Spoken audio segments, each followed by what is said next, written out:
This is a fraction kit.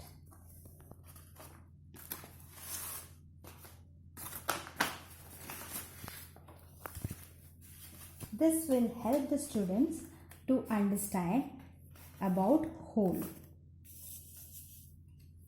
This is 1 by 1.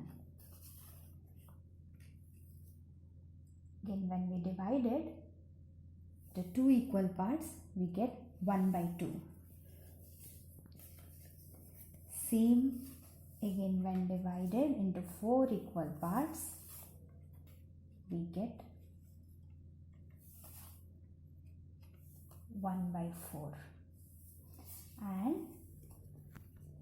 we can also divide it into 1 by 8.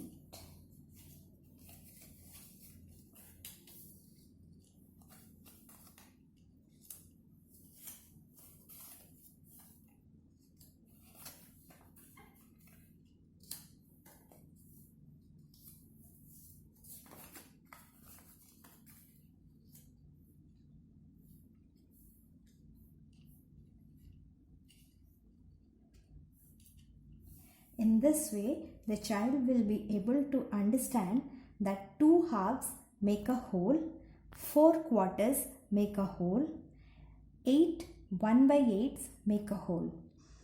And also the child can understand that how many tenths can make a 1 whole, how many 20th can make a whole.